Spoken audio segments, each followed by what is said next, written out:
and I know it's getting late. So I just had one of the locals come by and tell me because the light's off, it's highly dangerous here in the park.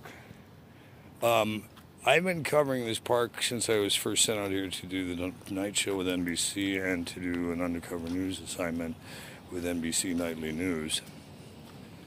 Yes, I was doing both at the same time. Silly boy. Which did, a couple years later, become a breaking headline news story. As part of a federal investigation on matters. Anywho, in the 2 centuries and 4, going on 5 decades, wow, that I have covered Hollywood and MacArthur Park, it is known that during these blackouts that are going on right now in the park, because normally this is all very well lit up. One, because it's dangerous in MacArthur Park, even with lights on. But 2, it becomes one of the deadliest areas of the city with the lights off. Can be.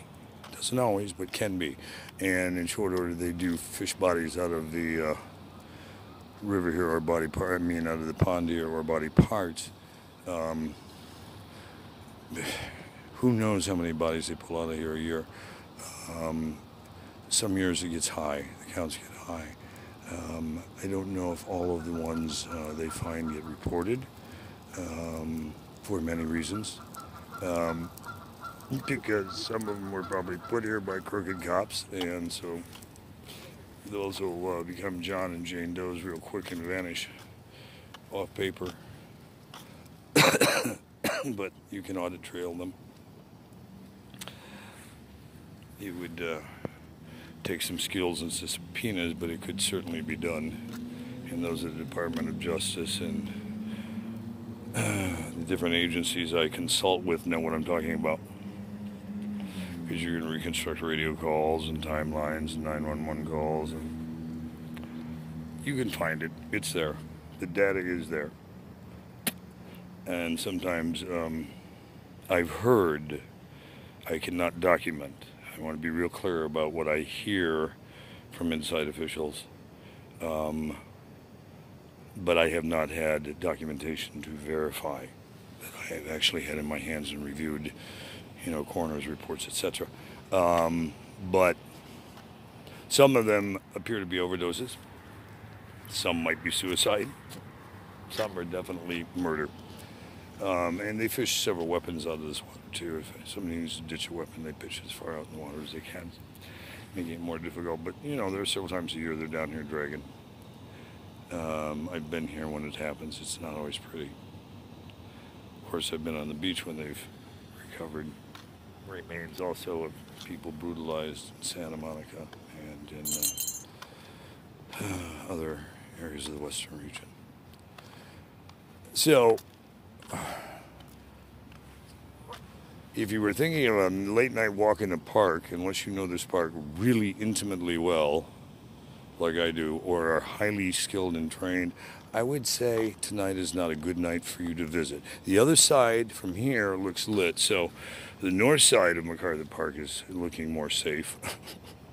The south side, where they dump the bodies,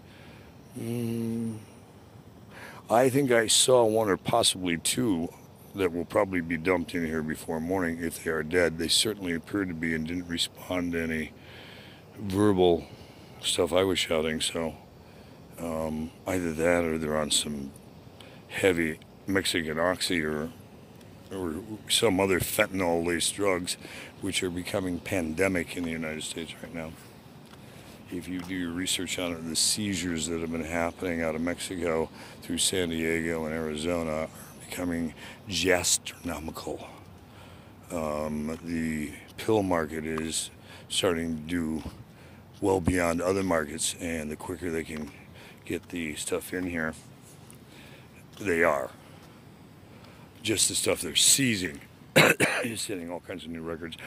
There was a hit in the past year in Arizona alone with 30,000 oxy pills in it.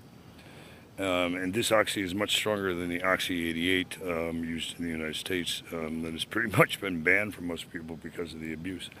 I don't even know if it's still legal here. But this oxy contains fentanyl, also can contain cocaine, acetaminophen, and other drugs in it to assimilate an oxycodone or an oxycontin effect. So if you are a recreational user who's used to even doing that, it could be twice as strong or more. And you certainly are highly recommended to be careful because it is known to be highly lethal. There are legal things you can buy. You can Google it. If you suspect you have someone in your family who could be doing heroin or oxy and other overdoses in that family group, that is legal to carry, or police have it. And if it's gotten to the person on time, even if you're not sure what they're on, if you get it to them in time, it can stop them from overdosing. I'm actually thinking of getting some and carrying it for just, sadly, people I know who have those type of abusive tendencies that have shown friendship to me in difficult times where others have turned the shoulder, and despite some of their imperfections, I would hate to see them overdose and go if I could have helped save a life. So whether you condone drug abuse or not, sometimes it's better to stop pointing fingers and carry the remedies that might save a life, and maybe in saving that life, you have a chance to win someone over to give up stupid shit. You don't win them over by lectures. You'll win them over by saving their life. If there's any chance of even saving them anyway. But isn't every soul worth a shot? Even if it's in the dark. You don't have to know a soul to save it. And if it turns out to be a piece of shit, there are quick remedies for that too. But you'll figure that out, I'm sure.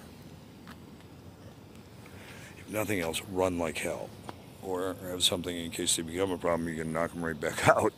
Do what you have to do to defend yourself, especially when you're in treacherous grounds helping people who are not dealing with a full set of faculties due to altercations beyond your wildest imaginations. If you've fantasized how deadly and dangerous it can be on the street at night, it's only your fantasy. Let me tell you what I've witnessed in the last 3 years of covering this undercover for the State Department, DSS, PII, the Joint Terrorist Task Force, Counterterrorism, Counterintelligence, and U.S. Marshals. It's been a fucking nightmare. And that's honest. It's not something I would suggest you put your own kids through or yourself through unless you have a big set and you know how to fend for your life. Because if you